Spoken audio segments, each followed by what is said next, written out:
Welcome back to the show. Well, if you're over 35 and you're in search of adventure, you want to change in your life, and you're even wondering if there is more to life, then you may be going through a midlife crisis. But fear not, we've invited an expert in the topic and in the field, Louisa Niehaus, into studio. Well, Louisa, thanks so much for joining us on the show. Midlife crisis usually was experienced at around 40, but that's changed, right? What are the time frames nowadays? It can start anywhere from 35 until 70. Wow. Oh, that's a long time. It depends on the time phase and the time frame that you're at in your life and what you feel you've achieved thus far.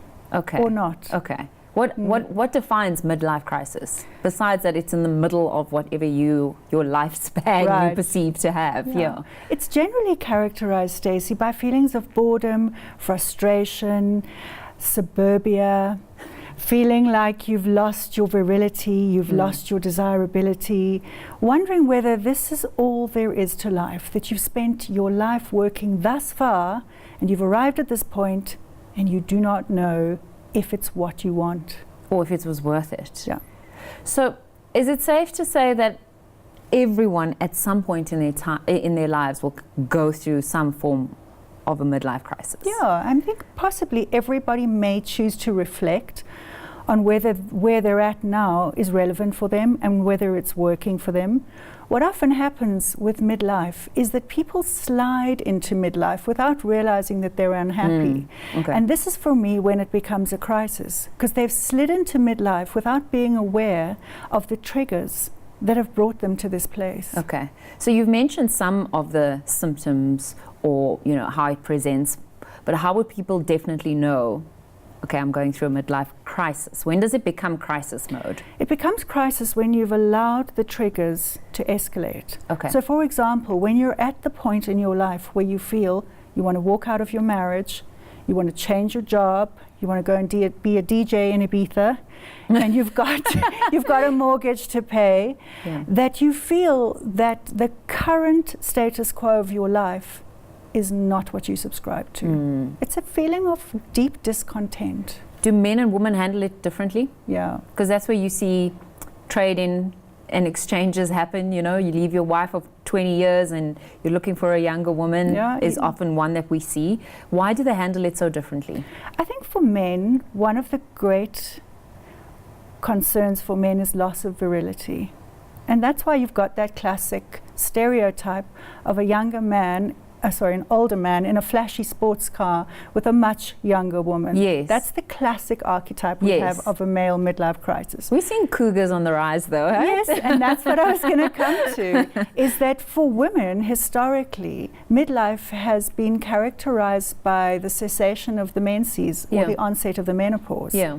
And so for women, it's been termed more physiological versus a psychological or life experience that comes to pass. Okay. But women do experience it. There's the empty nest syndrome that women experience. Also, some women are experiencing peaks in their career now and wondering what's left. And what I often find is that people don't choose to reassess their life stages later on in adulthood because they simply don't think that they can. They think they just have to carry on with the trajectory. But there is a time as an adult, and midlife being the most poignant time, to stop and assess where you are and if your goals and dreams are in line with what you currently want, or if they are historically goals, dreams and aspirations that you set for yourself. So one is where changes happen sort of as a preemptive measure and it's not reactive, so it's proactive, and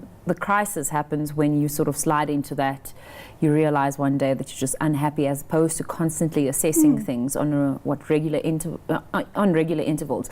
Is that every year, every couple of months? I think it depends on which phase of your life you're at. If you're stuck in a career that's not working for you and you've never been happy in that career, possibly the upset or the unease that you feel at midlife is an indicator that maybe you need to look to do something different, even though you've done the same thing for decades. Maybe it's something you decided you wanted to do when you were 20 and it's no longer relevant. Maybe you want to go and paint instead of be an engineer.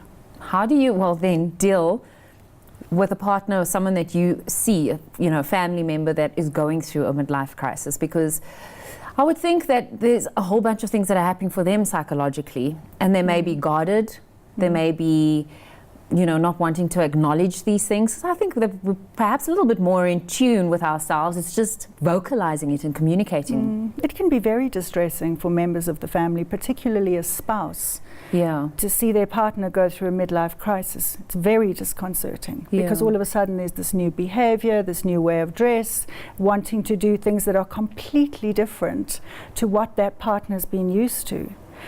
As with all of these things, communication is the key, but often the person going through a midlife crisis is not even aware that they're going through a midlife crisis. Sometimes you can see it if they're wearing really skinny jeans. If you see them mutton dressed as lamb, that might be an indicator, or wanting to engage in more youthful activities. Is it a factor of them not having had the opportunity to be a child, to be youthful in your youth? So with each phase, you actually didn't fully enjoy it and exploit all the opportunities within that phase. Spot on, Stacey. Okay. So for so many people, they've had to be so responsible from such an early age. And this may be a phase where they feel, I have worked so hard, I have been so responsible to everybody else, I want to let my hair down. Yeah. Which can be extremely frightening. Yeah. If you've been in a marriage and all of a sudden you're acting in a completely different way. Yeah. I mean, well, you mentioned that it can start as early as 35. If you look at the South African definitions of youth, it's between the ages of sometimes 16 or 18 to 35.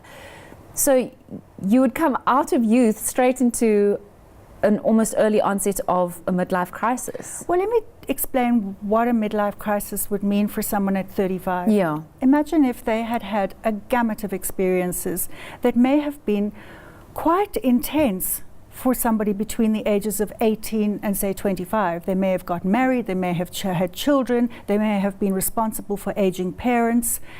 And that youngster has been through an enormous amount of life experiences that somebody else who's had a different trajectory in life may not have been through. Yeah. And so that person at 35 may have thought, goodness, I've really lived a lot. Yeah.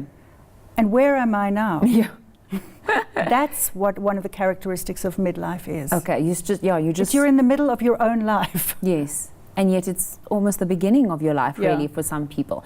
Okay, so you've got a midlife mastery course. Tell us about what that entails. Well, given that so many people are stuck in this phase of midlife, I've put together a course to help people understand where exactly they are at in midlife. Okay. There are a series of applications that I take people through for them to be able to understand what midlife means for them, the things that they would choose to do differently, and how to do those differently. Okay.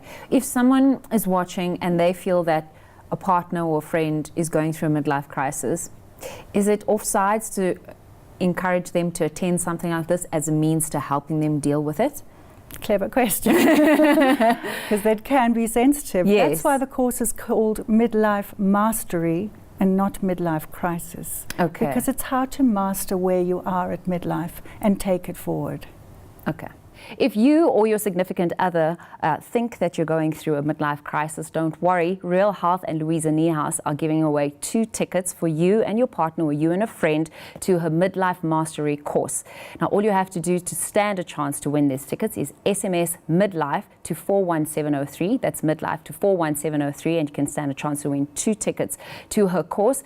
Tickets are valid for the Johannesburg area, and SMSs are charged at R1.50. Louisa, thanks so much for joining us, and we look forward to having you back on Real Health. Well, that's it for today's show. What an insightful show. Thanks so much for tuning in. And remember, you can get in touch with any of our guests on today's show by going onto our website, and that's www.thehomechannel.co.za. We'd also love to hear from you. You can pop us an email at info@thehomechannel.co.za. Also catch brand new episodes of Real Health right here on the Home Channel every Monday night at 6 p.m. with various repeats throughout the week. So tell your friends and family. And that's it from me, Stacey Holland, and the Real Health team. Remember our mantra: every day, in every way, you're getting better and better. Cheers.